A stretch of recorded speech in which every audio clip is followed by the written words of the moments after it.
Hello and welcome to another episode of Construction Week's Expert Interviews, which has been designed to hear from some of the major players in the industry. Joining me today is Samantha Rowles, Growth Operations and Enablement Director at Serco Middle East, who will take us through the significance of the one operator model to both consult and deliver in projects in the industry. Thank you so much for joining us today, Samantha. Thank you so much for having me. I'm really looking forward to our chat today.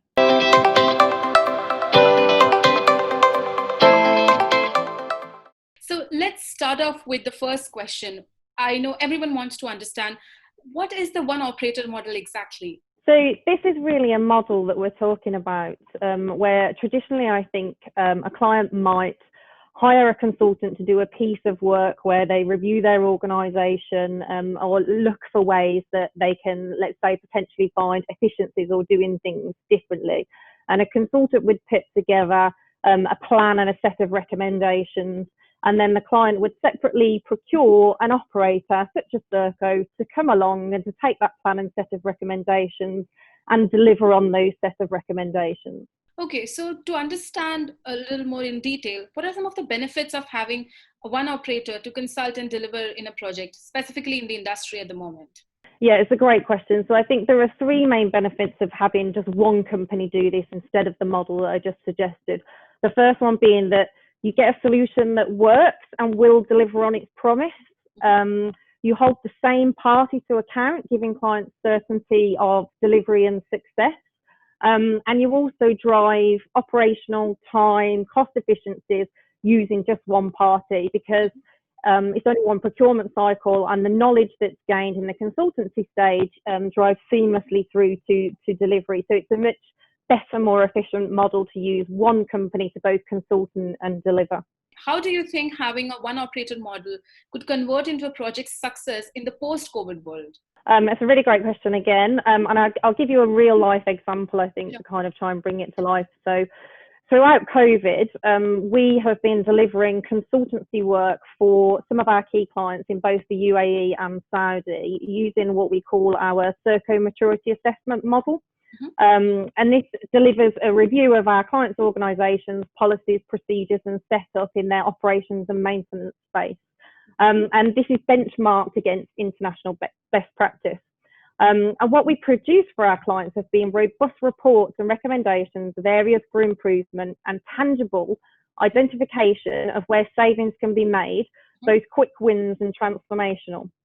We've now moved into the delivery stage for our clients where we are delivering on those recommendations and the cost savings that we've presented, and our feet are really being held to the fire. We have to deliver what we said we were going to deliver. And that's something you don't get when you procure a separate consultant and a delivery partner. And that is really what you see as success. And something for us specifically, we have also focused on creating those efficiencies for clients, but also adjusting and improving the client experience to the new post-COVID world.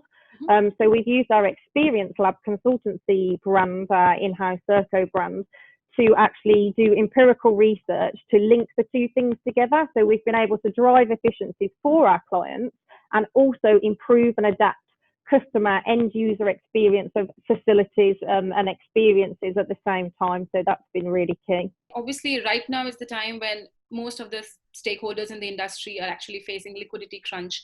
Everyone is trying to reduce their operational costs and capital costs. So how do you think does it matter in terms of having a one operator model at the moment more than ever?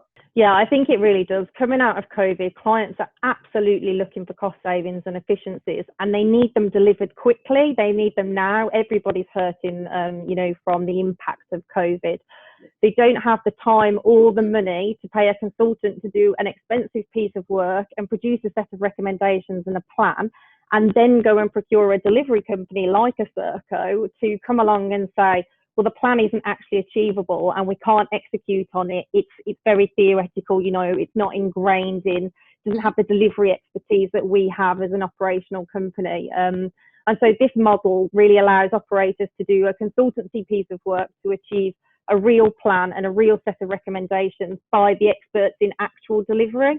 that can then be delivered seamlessly, achieving the client's objectives much more quickly and efficiently in a post-COVID world. What are the benefits in terms of technology adoption when it comes to one operator model? You get a seamless service offering to the client. So if you use one operator, the same entity that can be technology agnostic and is procuring the system, then implements, manages, and sees that through. So that's really key that everything is integrated and seamless from a technology angle. Okay, interesting. How does the one operator model actually drive efficiency in terms of digital asset management? Yeah, so instead of a traditional approach of using, as I just mentioned, one company to procure and implement the system and another to deliver and manage the system, you get a single source approach that produces much more effective asset lifecycle management and asset performance results. It also means that the integrity of the data and the value creation is also strengthened by reducing the numbers of parties involved across the supply chain. So using this single provider that's technology agnostic means that they can procure, implement, manage, maintain the optimum solution to meet current and future needs. And that means that clients can expect a much more progressive approach of continuous improvement, where maintenance is seen as an investment and not an expense, which is a very different way of looking at it. That's very insightful and interesting to have you with us in the expert interview series today. Thank you so much for joining us. Thank you.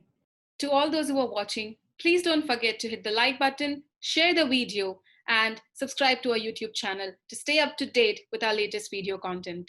We will see you very soon in another interesting video in the expert interviews series. Until then, thank you for watching. Goodbye.